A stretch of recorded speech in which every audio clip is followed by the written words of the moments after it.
Hello. Before you watch the rest of the video, I'm just popping in. This is editor me to say that I will be coming in and out of this video just to add things that I didn't mention before because listening back to my self-talk, I realized I missed a lot of important information that I would like to have said, or just the way I spoke about things. Like I kind of went on for too long repeating the same things. So I will definitely be adding a little bit of commentary like this, looking like this, okay? So, and before I forget, I do look off to the side for a majority of this video, and I just want to say I'm looking at my iPad that has all the data that I'm kind of rehashing out loud, or I'm looking at my phone. Hello, and welcome to a new video. So yeah, I saw 200 movies. I saw 210 movies to be specific in 2024. So I decided to make a video kind of just doing a top 10 and a bottom 10 and some other stuff that I wanted to talk about. We're gonna start off just talking about general information. So what I have on my iPad right now is my Letterboxd list of 2024. So the way I do things is I make a list every year and I put all my movies that I watched that year. It doesn't have to be specifically 2024 releases, but just any year release goes there. And so I wanted to just mention that I've had Letterboxd since 2019, but I didn't start this kind of setup where I rank them like this until 2022. And 2022, I watched 79 movies. It was actually 80, but then like one got removed or something, so I don't know. 2023, I watched 100 movies, and 2024, 210. And out of the 210 movies I watched, a total of 36 were 2024 releases, and only 26 of those were movies that I went to the theater for. So I've only been to the theater 26 times this year. I also wanted to mention what the top movie of the year was for me out of the ones I've seen, and the lowest rated. So the top one, or I guess let's just do the lowest one first. It's Time Cut. I'm pretty sure it was a Netflix release. And you know what? I didn't have a plan. There was no plan to watch it, but my friends wanted to watch it, so we watched it, and I regret it. I regret it with every fiber of my being. It's not a good movie. It's kind of like a rehash of Final Girls and Totally Killer. So one of them is definitely better, or two of them are better. And let's just say it's definitely not Time Cut. It's definitely lower on the list than Totally Killer and Final Girls. For the highest of the list, so highest that came out in 2024 that I personally feel deserves that spot, is of course Dune 2. I love the director and I love his work, and I think Dune Part 2 was definitely a great contender in the Dune world and just in general of his projects. But it doesn't make the top 10. It doesn't make the top 10 of all the movies I've seen this year. And that's because there's some bangers on the top 10, and we're going to get to them in just a second. But first and foremost, let's get to the lowest 10, the bottom 10 of my list. So the 201st place is Twilight Breaking Dawn, I believe it's called. I think it's the last movie of the Twilight series, and I just want to give a little shout out to my friends that made me watch this because it's not good, and I knew that going into it, but I had never seen a Twilight movie, so I did what people say not to do, obviously, and that's watch the last movie of a series. But I don't think I would enjoy any of the movies. But you know, one day I eventually will watch them, but it just wasn't a good movie, so that's why it's on that place. Hi, it's me again. So I didn't express my frustration with this movie enough. I just want to say it was buns. Um, a little bit of a spoiler if you haven't seen it, but they have a battle like an Avengers Endgame battle at the end of this movie. Keep in mind, this is the last movie of the Twilight franchise, and they have a battle. And yes, it's like nice. It's like a battle. Like I'm sure everyone wanted that. Maybe actually, maybe not. I don't know, but it was like a dream type thing. It was like they woke up, like the whole thing happened, and it was like, and I woke up from a dream. It was basically that. It was a fucking vision. How are you gonna have the whole fight scene of the end of the fucking movie, of the end of the fucking franchise, be a dream or a vision or something? That doesn't make sense. So coming up next is The Thinning. Yeah, the one with Logan Paul. I think there's someone hanging right there. It's not great. But at the very least, it is kind of entertaining. Like if you really just want an entertaining movie, like there you go, there's that one. Up next is Space Invaders, which I really wanted to like. It looked nice, it looked fun. I thought it would be a good movie, but it was weirdly long. I don't actually think it was that long. It's only 100 minutes long, but it really felt it felt longer. And I don't normally like to give that critique for movies because I think it's kind of like baseless. Like there's not really anything to that, but please watch it and let me know if you feel the same way, because I really like, about an hour in, I was really like, okay, we need to wrap this up. It was kind of just like Killer Clowns from Outer Space, if you know that movie, which I think is so much better. So if you want an alternative, there's that one. So in the 204th place is Legends of Oz: Dorothy's Return. This was like that one animated movie that they made in 2013 with Lea Michele as the voice of Dorothy. And I'm not gonna lie, I'm not sure, but I think I might have fallen asleep at the end for a little bit. I can't tell, either that or this was really not memorable at all, that I genuinely just forgot everything about it. But all I know is that I think like the first song was like actually kind of good, and then everything else from that was not great. If I Stay was 205. There was just zero chemistry with the two main actors, the two leads, and it just wasn't compelling enough for me to give it anything higher than, I think I gave it 1 star, which is fitting. No, I gave it 2 stars. Okay, that's fine. If you know about the Criterion Collection, you might know about this, but it's Salo.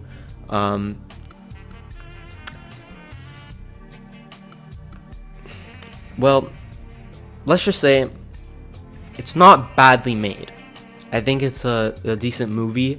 If I remember correctly, it's a critique on fascism, and I think you realize that. I think it's not hard to see, but it does it through some very unconventional methods, which to be honest, I don't even want to get into, but it's really weird, and not in like a fun weird, it's in like a, oh that's gross weird. I guess you might as well watch it, just give your own opinion, but just a warning. 207th place is Crushed. Literally don't remember anything of it, so we're moving along. 208 was Monster High's Ghouls Rule.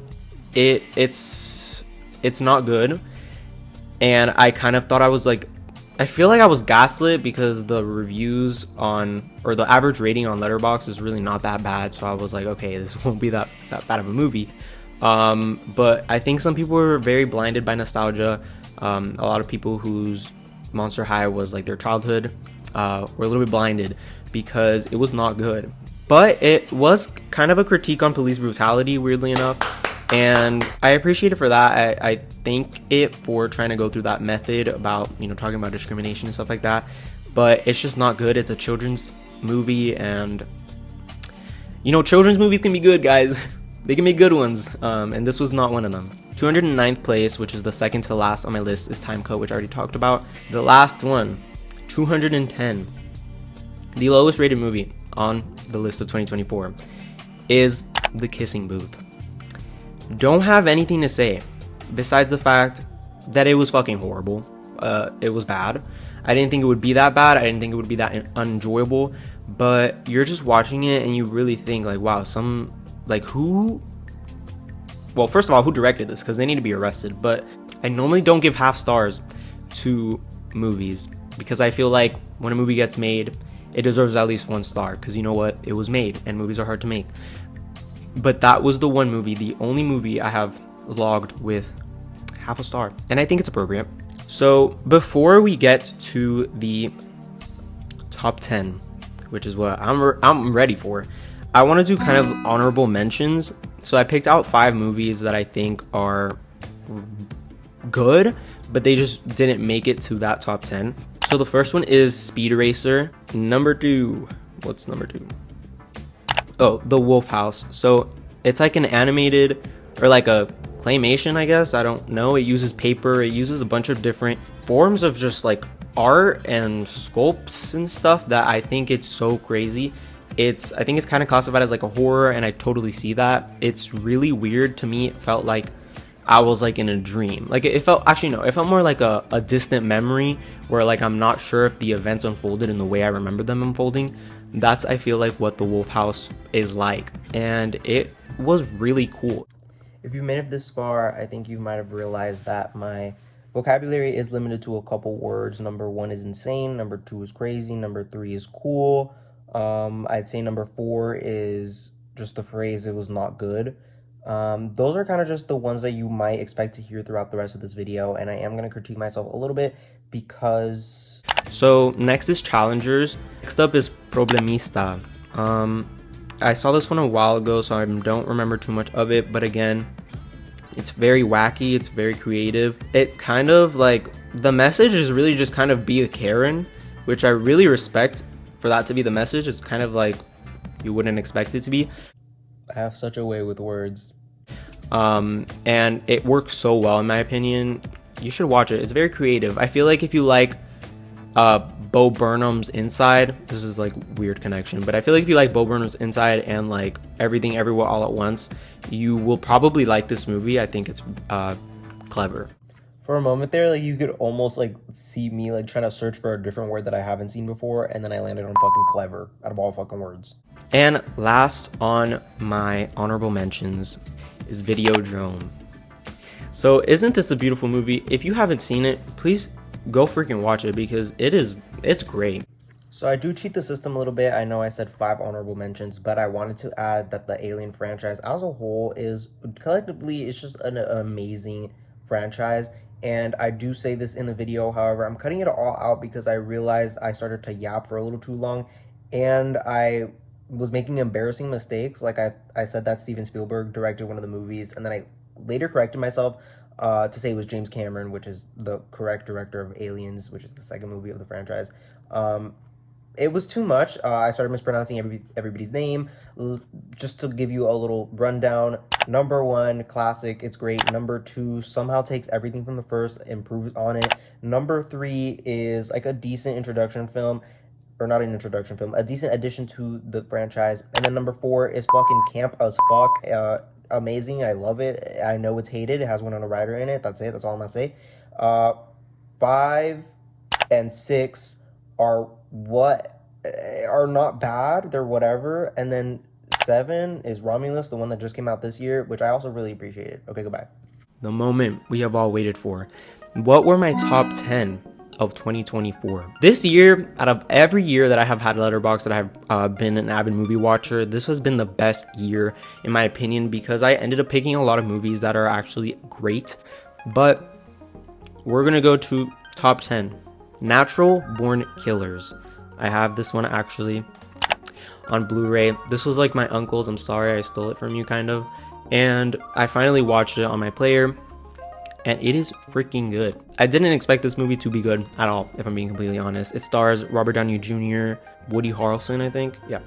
And a bunch of other great actors. It was actually very kind of nicely put together. It almost kind of has like, I don't know if meta is the right word for it, but it has those kind of like, if you've seen WandaVision, those sets where they like go back and into like the 50s or 60s or whatever, and they do kind of a sitcom type of stuff. They do that in this movie. They have also like very colorful and creative shots that I think are just composed so well, and I was genuinely shocked by it, and it made the top 10, which is insane. I think this was originally supposed to be a Quentin Tarantino film, but then it got like passed to another director. I think I might be wrong about that, but I feel like you kind of can tell like the story is kind of like a Quentin Tarantino type of story, but it just kind of turns into something that I don't think he would be able to make. No offense to him. Number 9 on the list is Fallen Angels. This director, Wong Kar-wai, sorry if I butchered it, but he also directed Chungking Express, which I think is probably his most famous film maybe, which I also watched this year, and I'm not gonna lie, Fallen Angels is superior in my opinion. I think it's done so well. He really knows how to set like an ambiance to the films, and there's just like a color to it that you don't normally see in a lot of movies. it's just the vibes are there. The vibes are there, and the characters are fun, and it's actually kind of like a heartwarming story, which I did not expect, and it made me sad. And that's not an emotion I normally carry when I watch movies, so I think it succeeded in what it wanted to do. It's great. And number 8 on my top 10 is Rosemary's Baby by Roman Polanski. Yes, he's controversial. Yes, he's scarier than the movie, but the movie's scary. Let's just say the movie's scary. I don't get scared in movies. Like, I don't normally feel kind of that sense of fear that maybe some other people do. Obviously, I get jump scared if there's jump scares, but I don't think that's what defines the horror genre. And I think this one is kind of like an insane... Can I stop saying insane? It's kind of an insane entry because it's just... And I said it again. Not at all what I would have watched, and not at all what I would have expected. It gets from point A to point B in such a crazy way that once you reach point B, you're like, wait, I'm watching a different movie. I accidentally clicked on the wrong one, because it's such a drastic change, and it's done so flawlessly. So yes, Roman Polanski is bad, but I'm sorry, he's also a good director. Number 7 on my list is actually one that got into my top 4 favorite movies of all time. Yep, it did that. So if you're one of my friends, you're done with me talking about this director, because I have non-stop spoken about Gregg Araki. So the movie is Nowhere. It's part of his Teen Apocalypse trilogy. This is the Criterion release. It has 3 of his movies, which are all great, but Nowhere is the best one of here. It's very creative. It's very theatrical in the sense that the sets are like very, I don't even know how to describe it. It's just very like, it's like a stage almost. Like, these are all characters in a stage, and there's a huge ensemble cast, and they all kind of just meet up. The stories all kind of mix at the end when they go to this big party that is like the topic of attention throughout the movie, and it's so clever. Gregg Araki is very well known for his like use of aliens to signify other things, and he does that. He does the same thing, which I'll talk about a little bit later, because guess what? Yes, one of his movies is also on this top 10, another one, and his filmography is it's wild. It's so great, and he is a great director. He's a great writer. I love his writing. It's very wacky, and you could really feel it throughout all his movies. Like, if you were to watch his movies, you would know he directed them and he wrote them. Something that I meant to say that I didn't is that Gregg Araki is kind of like a founding father of the new queer cinema movement, and you don't have to be queer to appreciate these movies. I think they just hold up on their own, but I'm sure it adds an elevated kind of perspective if you are. So please watch it regardless. So number 6 on the list is Aliens, which I previously spoke about a little bit, so I'm just going to move along to number 5 is Parasite. It won, I think, like best foreign film or something. Didn't know what to expect.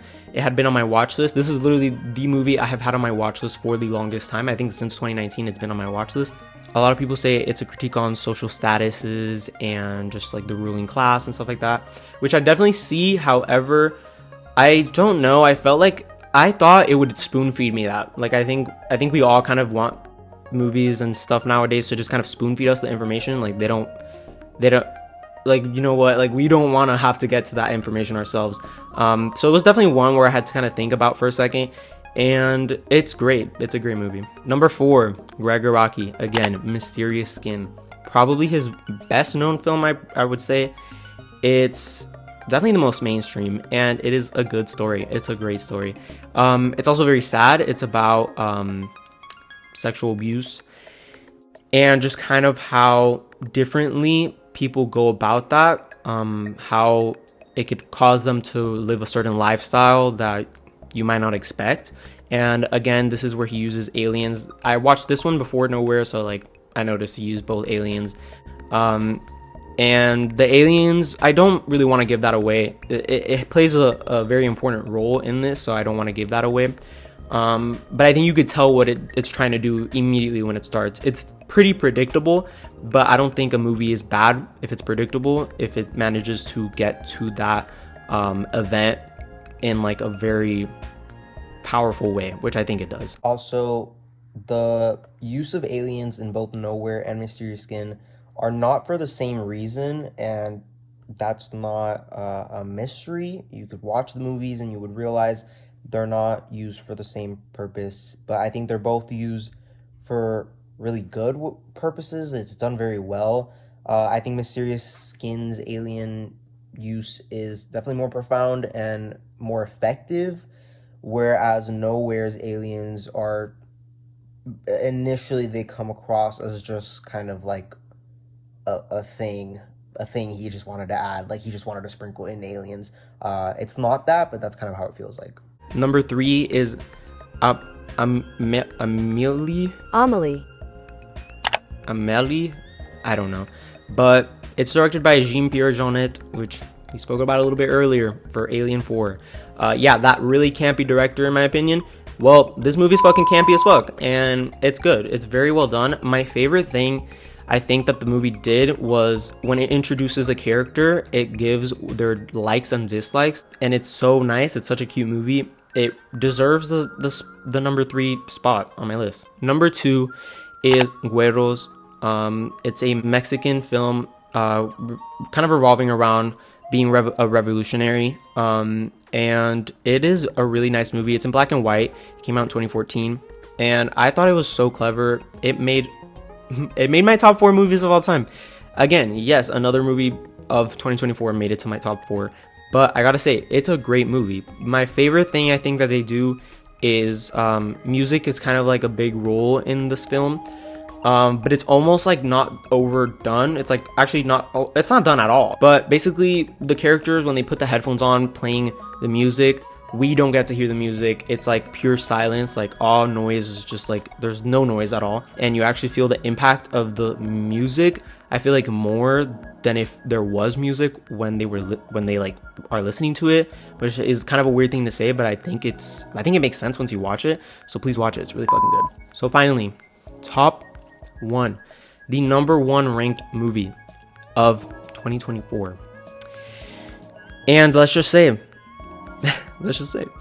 it did make my top 4 movies of all time. Yes, 3 movies of my top 4 come from the 2024 list, just because we had fucking bangers after bangers, I gotta say. And this movie is Mind Game. Words cannot describe this movie. It could also not describe the impact it made on me.